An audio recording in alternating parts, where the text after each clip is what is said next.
Hey everyone, how are you today? Welcome to another edition of Info Nuggets with Amy. I'm your host, Amy. Today we'll be talking about the Gale Legal Forms database that you can access for free with your library card. Let's go ahead and get started. Info Nuggets with Amy. Time to go on a journey. So join her to learn online. Free knowledge if you have the time. Ebooks to genealogy. So visit SJC Library. Hey, I'm glad to see all of you today. So we're going to be talking about the Gale Legal Form database. And before we get started, I should give you the disclaimer that you should always consult an attorney in your state for serious legal matters. This database has thousands of legal forms available, with more forms being added daily that you can access for free with your library card. Official, state-specific, federal, business, personal, real estate, and general forms covering hundreds of legal subjects and issues. Forms available on Gale Legal Forms database include forms drafted by attorneys for a particular legal matter, as well as forms from public records and participating companies and attorneys. So let's go ahead and I'll show you how to access them yourself from home on your own computer. So we're going to get started here on the SJCPLS.org website. We'll hover over eLibrary. Another menu pops up. We'll go down and click on Databases. And we'll wait a moment. Okay, so from our database page, you're going to scroll down. They are in alphabetical order. The one that you're looking for is Gale Legal Forms, located right here. We're going to go ahead and click on that. And you might be getting a screen at this point that is asking for you to type in your library card number. Just go ahead, type it in with no spaces, and then go ahead and click on Sign In. And this is what you'll see. Let's go ahead and take a little tour of some of the items that are on here. First thing I want to talk about as we're looking up different forms is that there is a difference between searching for a form and browsing for a form. You can type in what you're looking for right up here, but you can also browse the different categories, which are here in alphabetical order. And under each category, let's see here, let's go ahead and do name change. Once we click on that, my internet I think might be slow today. Here we go. So under name change we have some subcategories, and this will help guide you toward a specific form that you might need. So let's do adults. And here it gives us two different types of forms. We have the notice of hearing for the adult name change, as well as a petition for change of name for adult. Once we click on the title of the form, and wait a moment, it'll give us a very brief description of what this is right here, and it gives us a couple of formats where we can go ahead and download the forms ourselves and just fill in the blanks. We have both MS Word and rich text. Rich text format, otherwise known as RTF, is a very, very basic pared down version, and it might not have any formatting, so you might need to do some additional editing. But rich text is good if you don't have any word processing software on your computer. For instance, if you don't have a subscription to Microsoft Word, you could use rich text and it would open up in something like Notepad. However, you do also have the Microsoft Word format, and I do want to give you a tip that if you don't have Microsoft Word on your computer or any Microsoft products, there is a free open source software out there called OpenOffice.org, and you can download this free software onto your computer. It's not quite as fancy as Microsoft products, and it doesn't always look as pretty, but it works very well considering that it's free. So this is something that I highly recommend, and it's something that I use myself, OpenOffice.org, if you don't have any Microsoft products on your computer. So back to here, we can go ahead and just click on the download, and it will download the entire form for us, and then we can pull it up in our software of choice and then just go ahead and fill in the blanks. Let's go ahead though and take a look at that other one that was here, Petition for Change of Name for Adult. This one, again, it gives us a description, but it also gives us a preview. So this preview tab isn't necessarily on all of the forms, but if you see it, definitely go ahead and click on it, because this will give you a preview of what the form looks like and how many pages it is, and this is a way that you can tell if this is the form you need before you actually download it. So here for our download options, we do see that rich text format again, but this one also has a PDF format. I'm going to go ahead and click on that one, and it's bringing us to an editable PDF format that has further instructions on what to actually do with the form. But here we can just go ahead and click on any of the lines, and then we'll be able to go ahead and type things in, like so. We'll also note, excuse me, up in the address bar that this has actually directed us to flcourts.org. That is the Florida State Court website where they have a lot of family law forms that are available for free. So the Gale Legal Form Database will give you both forms that they have in their own library, but they'll also lead you out to reputable websites that have additional forms on there. And this one's nice because it's directly from the Florida Supreme Court. It's approved their family law form specifically for a petition for a name change. So when applicable, they will lead you to the right form, excuse me, on the internet. So let's go back over here and take a look at some of the other things. So that was when we are browsing for a form and we might not know necessarily what form it is that we need. Another example here, and this is one that people come in and ask us about all the time, is different probate forms.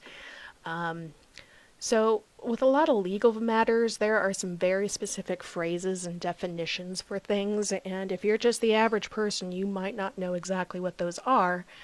And with some forms, you sort of need to be guided towards the form you need, especially if you don't know the name of it. So for instance, here under probate, we have so many different subcategories for that.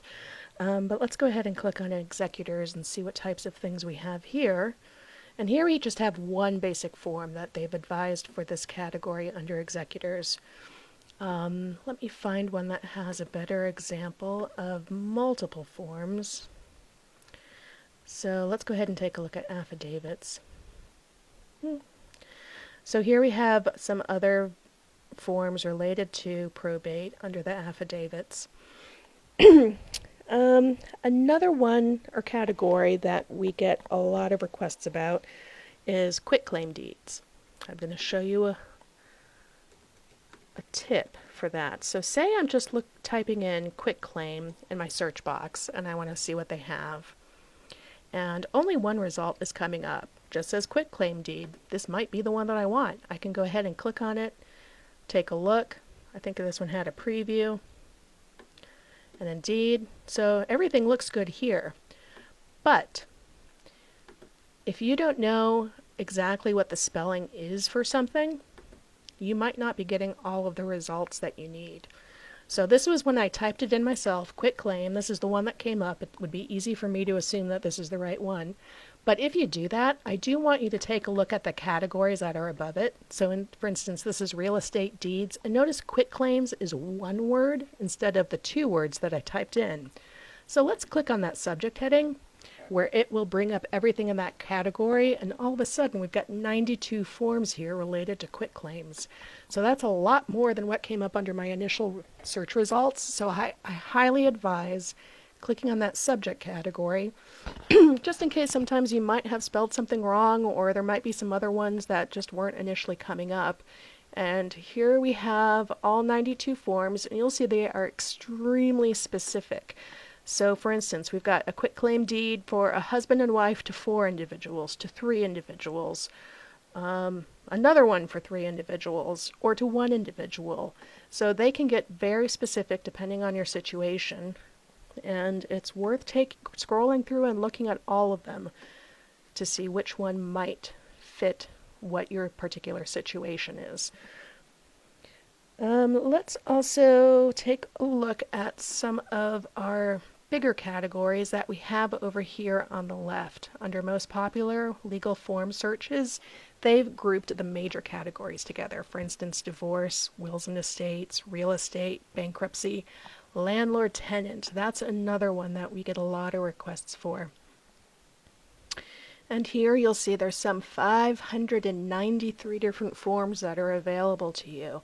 And they go ahead and, again, they've got these little category headings like abandoned property, applications, cancellations, closing statements, commercial, and it goes on and on and on. So you can scroll through and look at everyone in the in this particular category, or you can do a search up at the top and kind of type in what it is that you might be looking for. So maybe landlord, tenant, lease, and see what pops up under that. And that's 353 different forms. So there's quite a few in here. So that was landlord, tenant. We also have some sample letters in here. Every once in a while you might need to submit a letter. We've got 2,155 different sample letters that you can use for all sorts of things. Criminal identity theft, unfortunately, that is a problem. So perhaps you need to submit some letters to a credit card issuer or something like that, and this will go ahead and give you a really good form that you can just go ahead and fill in the blanks and send it off to them. Power of attorney, that's something else we get requested a lot.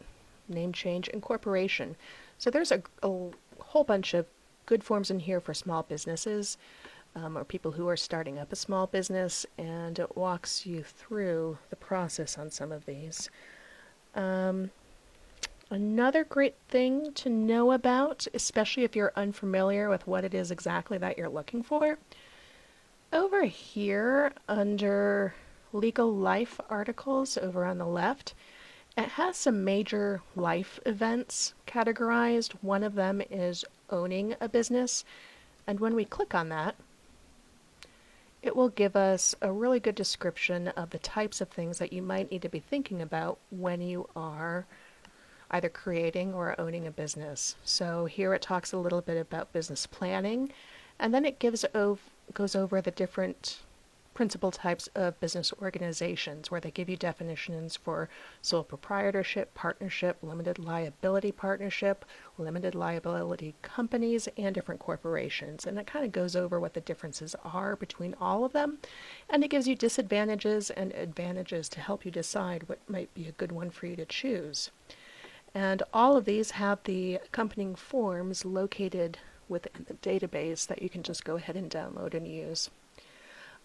So that was legal life articles. Another good one in here is helpful topics, where again they sort of have the major categories or different types of forms that you might be looking for, or different type of situations that you might have.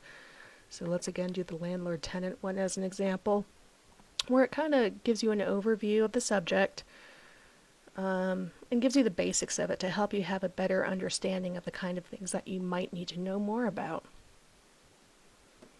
Another thing that we have here, legal definitions. Every once in a while, I mean, especially in the legal forms, you come up with a word that you're just not familiar with. For example, let's look up jurisprudence. And this is what I also like, is that if it's misspelled, it'll tell you, hey, you spelled it wrong. But then it will go ahead and, oh, except for I really spelled it wrong this time so far that it didn't even tell me what, here we go. So it gives me some options, and then it will just go ahead once I click on it and give you the legal definition for that particular term, because that will happen a lot as you're going through a legal form. You'll come up with even more legal terms that you're not familiar with, and you want to know what it actually means before signing anything. Another thing in here, over here under external links, the Gale legal form database does link out to some excellent websites. Some of these you might already be familiar with, like the IRS if you were looking for tax forms, Florida state tax forms, but family law forms. This is a very good one to know about. This will lead out to the Florida court website, which we had a little bit of a preview earlier when we were looking for name change forms. Let me click that once more. Here we go. So this is the official website for Florida courts. And over here, we've got some family law forms. We can go ahead and click on that. And it kind of walks you through again, like how the forms work, if you're eligible for a fee waiver when you go to file something. And then you have these different categories, 4 different forms. Again, these are all related to family law specifically. So if you were looking for, and here was that name change that we saw earlier, this is another way to get to it, where when you click on it, then it will go ahead and bring up that form for you. Also to know about, they've got links out to legal aid, information for elders, veterans information, or even a lawyer referral. Again, you do want to get the advice of an attorney when you're not quite sure necessarily what it is that you're doing. So that's the Gale Legal Forms database, and it literally has thousands and thousands of forms, and hopefully that you'll be able to use this and find the form that you need. I've been helping patrons with this one for maybe about 15 or 16 years, and I think there's only been 2 or 3 instances where we just couldn't find the form that we needed because it was so specific and esoteric, and in one case I think it was from a completely different state. For the most part, every form a patron has been asking about, we've been able to find on this website. So I want to go ahead then. Oh, I almost forgot. If you are here to get the secret word to use for our summer reading program, today's secret code is Together 10. That's Together 10. You can use that inside of our summer reading program with Read Squared.